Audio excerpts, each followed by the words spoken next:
नमस्कार, आप देख रहे हैं न्यूज वन इंडिया। मैं हूं आपके साथ पंकज यादव।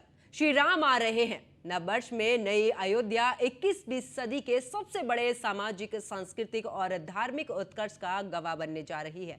लाखों राम भक्तों और श्रद्धालुओं के मन की मुराद भी पूरी होने जा रही है, जो सैकड़ों वर्षों से रामलला को दिव्य भव्य नए मंदिर में विराजने का इंतजार कर रहे हैं। और आखिरकार अब इस क्षण के लिए महज कुछ ही दिन बाकी बचे हैं, जब सभी की निगाहें इस दौरान उस समय का जो इंतजार कर रही हैं उसका साक्षी बनेंगी। और इस दौरान भगवान श्री राम की प्राण प्रतिष्ठा होगी। और 22 जनवरी का वो दिन जब भगवान श्री राम एक लंबे अरसे के बाद विराजमान होंगे। और इस दौरान आपको बता दें कि श्रद्धालुओं की अगर बात की जाए तो श्रद्धा का एक सैलाब अयोध्या में नजर आएगा। भगवा में अयोध्या इस दौरान नजर आ रही है। तैयारियों की बात की जाए तो अब अंतिम चरण तैयारियों का है, जहां पर बता दें कि इस दौरान जो राम भक्त हैं उनमें एक अलग ही उत्साह भी देखने को मिल रहा है। और रामनगरी में जिस तरीके से त्रेता युग की अगर बात की जाए तो त्रेता युग में भगवान श्री राम के वनवास से वापस लौटने पर जैसे ही दीपावली मनाई गई थी, वैसे ही दीपावली 22 जनवरी को भी अब देखने को मिलेगी।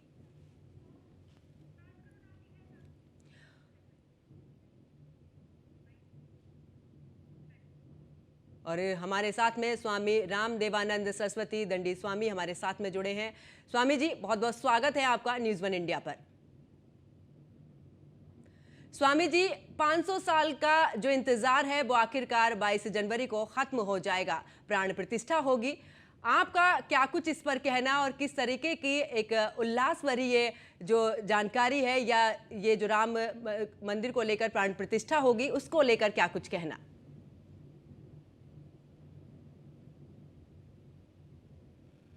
का ये सौभाग्य है, उनके जन्मांतरीय पुण्यों का उदय हुआ है, जो हम लोग आज ये भव्य राम मंदिर बनते हुए देख रहे हैं और 22 तारीख की प्रतिष्ठा को देखेंगे। ये भारत की जनता के लिए, विश्व के हिंदुओं के लिए, भगवान राम के भक्तों के लिए ये दिव्य अवसर है और उनकी पुण्य का फल है। और हमारे भी दिव्य पुण्य का फल है, जो हम आंदोलन से जुड़े रहे 1984 से, और आज मैं इस उत्सव को देखने के लिए अभी सुरक्षित हूं और मैं जाऊंगा भी। स्वामी जी, एक लंबा समय, क्योंकि 500 वर्षों का इंतजार, सभी की निगाहें इस दौरान यही है कि 22 जनवरी को जब प्राण प्रतिष्ठा होगी उस समय का जो भव्य नजारा होगा वो देखने लायक होगा। राम मंदिर को लेकर एक लंबे समय से आंदोलन चला और उस दौरान आपने भी कई उतार चढ़ाव देखे। कोई एक ऐसा किस्सा जो बेहद ही आपके करीब रहा हो? हाँ, मैं 1982 जो राम ज्योति वाला था, राम ज्योति का जो आंदोलन हुआ था 89 वाला, 30 अक्टूबर 2 नवंबर वाला, इसका भी साक्षी हूँ और 92 का भी मैं साक्षी हूँ, दोनों का साक्षी हूँ। और दोनों में मैंने बढ़ चढ़ के भूमिका ली थी। उसमें जिस समय पहले हम लोग सोचा करते थे, जब मुलायम सिंह जी कहते थे कि अयोध्या में परिंदा भी पर नहीं मार सकता है, तो हम लोग सोचा करते थे कि हम लोग जाएंगे तो जरूर किसी भी प्रकार पहुंचेंगे और किसी प्रकार अयोध्या में कार्यकर्ता उपस्थित हो जाते, लगभग 10-5 हजार, तो हमारी कहने को हो जाता। लेकिन वो सौभाग्य हुआ कि 29 अक्टूबर के रात्रि में कहां से भगवान ने प्रेरणा दी कि इतना कार्यकर्ता एकत्रित हो गया।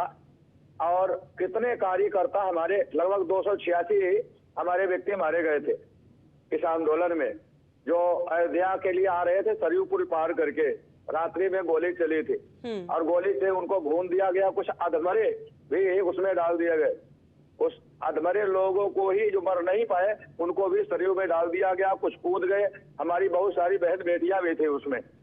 तो वो इतना भयानक दृश्य था कि उस दिन सरयू लाल हो गई थी। और फिर जो 2 नवंबर का कांड हुआ, 2 नवंबर का कांड ऐसा कि पूरा देश हिल गया था। 2 नवंबर को संपूर्ण देश हिल गया था। ऐसा कोई व्यक्ति नहीं था जो हमारे देश का नागरिक विश्व में कहीं भी बसा हो वो रो न रहा हो। उस दिन जो भीषण गोलीकांड हुआ था वो मुझे याद, और वो 92 के उत्साह को भी मुझे अच्छे प्रकार स्मरण है, जिस दिन में ही शाम तक तीनों ढांचा गिरा के ध्वस्त कर दिए गए थे। और उस दिन हमारा एक कलंक का ढांचा मिट गया, कलंक हमारे देश से मिट गया था और राम जन्मभूमि पवित्र हो गई थी। बिल्कुल स्वामी जी, अगर बात की जाए, क्योंकि एक लंबा आंदोलन चला, इस दौरान कई आंदोलनकारियों की भी अगर बात की जाए तो इस दौरान अगर बात करें, क्योंकि जिस तरीके से राम मंदिर को लेकर इतने लंबे समय से लड़ाई लड़ी है, कई साक्ष्य भी इस दौरान कोर्ट के सामने पेश किए गए और उसके बाद जब फैसला आया और आज की अगर बात करें तो अब कुछ ही दिन शेष बचे हैं जब राम मंदिर की प्राण प्रतिष्ठा होगी और भगवान श्री राम एक बार फिर से लंबे अरसे के बाद विराजमान होंगे। ये हमारे देश का बहुत बड़ा सौभाग्य होगा और पूरी जनता का सौभाग्य होगा जो राम मंदिर बनके 22 तारीख को भगवान राम प्रतिष्ठित होंगे मध्याह्न काल में। यही समय भगवान राम के जन्म का भी है। ठीक 12 बजे भगवान राम का अवतार हुआ था और वही 12 साढ़े 12 बजे प्रतिष्ठा होगी। इस दिन जो उल्लास आज से ही दिखाई देता है, जो हमारी जनता में उल्लास है, देश की जनता में हर एक व्यक्ति ये चाहता है मैं उसका साक्षी बनूं। प्रत्येक व्यक्ति चाहता है, जाना चाहता है, लेकिन कुछ परिस्थितियां हैं। मैं भी कहता हूं कि भाई अभी अपना उल्लास घर में रखिए, वहां तक मत जाइए ऐसे में पहुंचने के लिए, क्यों बड़ी समस्याएं होंगी। सुरक्षा की दृष्टि पूरे विश्व के लोग आएंगे, जिन्हें बुलाया गया वो राजनेता भी आएंगे और अन्य भी हमारे यहाँ के विशिष्ट लोग भी पहुंचेंगे, तो वहां पर व्यवस्था उतनी नहीं हो पाएगी। यद्यपि शासन प्रशासन व्यवस्था में लगा है, फिर भी आज जो उल्लास है उसको देखते हुए लगता है कि संपूर्ण देश आज अयोध्या ही बन जाएगा 22 तारीख। बिल्कुल स्वामी जी, क्योंकि त्रेता युग जैसी जो छवि है वो अब नजर आ रही है और 7 दिन का वो समय होगा जब एक के बाद एक जो उत्सव है वहां पर मनाया जाएगा। आपने अयोध्या की हर तस्वीर को देखा है, कैसे अयोध्या बदली है, आंदोलन से शुरू हुई और अब जाकर अयोध्या पूरी तरीके से अगर देखा जाए तो भगवामय हो चुकी है। अब ऐसा लग रहा है जैसे मनु ने कभी स्थापना की थी अयोध्या के, चाकू ने इसे राजधानी बनाया था। आज वही दृश्य उपस्थित हो रहा है अयोध्या में। अयोध्या आज विश्व की प्रसिद्ध नगरी हो रही है और वो सौंदर्य, वो आकर्षण जैसे कभी भगवान राम के जन्म उत्सव के समय मनाया गया था, अथवा जिस समय भगवान राम के वनवास से आए थे, वनवास से पुनः अयोध्या में आए थे, जो अयोध्या वासियों ने और देशवासियों ने जो उल्लास मनाया था, आज उससे कहीं अधिक अयोध्या में सौंदर्य है, उल्लास है, आनंद है। स्वामी जी कहते हैं कि सनातन धर्म की अगर बात की जाए तो शोभा यात्रा निकाली जाती है और पूरे तरीके से अगर बात की जाए तो जो बाल स्वरूप है उसकी जो दर्शन है वो नहीं किए जाते हैं, जब विराजमान हो जाते हैं उसके बाद उनके दर्शन किए जाते हैं। मैं जरूर चाहूंगी इसके बारे में हमारे दर्शकों को जरूर बताएं।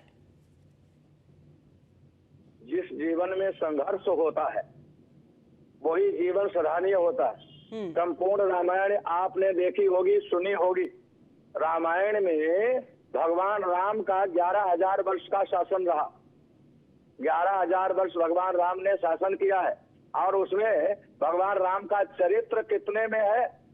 संपूर्ण रामायण में केवल 14 वर्षों का विशेष बृहद वर्णन है। शेष जो वर्ण है जो 10,000 और 900 और 86 जो वर्षे हैं, ये वर्षों का चरित्र 4, 6, 10 पन्नों में है। शेष क्योंकि जो क्रांतिकारी होता है, जो समाज के लिए जीवन होता है, जो समाज के लिए जीता है, उसका नाम और वही जीवन लिखा जाता है, सारा जीवन नहीं लिखा जाता। भगवान राम ने जो 14 वर्ष भीषण संघर्ष किया वनवास का, वो उनका वो लिखा गया, वो क्रांतिकारी। इसलिए वो जो कंटकाकीर्ण, जो कंटक लगे हुए पैरों द्वारा वन में घूमने वाले भगवान राम है, वो राम के उस चरित्र को दर्शाया जाता है। उन धनुषधारी राम को, अत्याचारियों का संहार करने वाले भगवान राम, अत्याचारियों का संहार करने वाले भगवान राम का दृश्य है। बाल रूप से भी पूजा होती है, लेकिन विशेषकर देश के लिए वही लोग राम है जो धनुषधारी हैं, असुरों का संहार करने वाले हैं, 7 समुद्र पार तक अपनी आन बान शान मान मर्यादा इसको सुरक्षित लेके आने वाले हैं। और इतना ही नहीं, भगवान राम के साथ में बानर, भालू, पशु पक्षी ये भी उस समय इतने देशभक्त हो गए थे। जैसे इस समय चारों तरफ राम राम राम, चारों तरफ राम की बात हो रही है। प्रत्येक व्यक्ति देशभक्ति हो रहा है। वो किसी पार्टी का हो, किसी संस्था का हो, कोई भी व्यक्ति हो, सबके दिमाग में राम है। ऐसे उस समय अपनी आन बान शान मर्यादा के लिए सब लोग राम के साथ सीता को लेने के लिए समुद्र जैसे महानदी में पुल बांध दिया पत्थरों का और वहां पर चले गए और वहां से उस दुर्दांत आतंकवादी रावण का संहार करके अपनी शांति को पुनः वापस ले आए। तो वही आज भगवान जो राम का है वो रूप, उसी समय का रूप जो राजा बने हैं वो रूप उनका पूजा जाता है। जो कंदका कीर्ण वनों का रूप है वो पूजा जाता है और वही मान्य है और वही सम्मान्य है। यद्यपि बाल रूप में कुछ लोग उपासक हैं बाल रूप की करने वाले, तो बाल रूप भगवान राम की पूजा होती है। जो बाल रूप के रसिक हैं वो बाल रूप की पूजा करते हैं, जो वीर रस के रसिक हैं वो उसकी पूजा करते हैं, दूसरे रूप की करते हैं, और जो बिल्कुल शांत प्रिय है वो आगे की शांति प्रिय राम की पूजा करते हैं। तो 3 प्रकार के लोग होते हैं, उसी प्रकार से राम की पूजा करते हैं। बिल्कुल, बहुत बहुत धन्यवाद स्वामी जी, आप हमारे साथ जुड़े और आपने इतनी जानकारी दी, साथ ही भक्ति के बारे में भी बताया कि आखिरकार भक्ति का अलग अलग क्या स्वरूप होता है।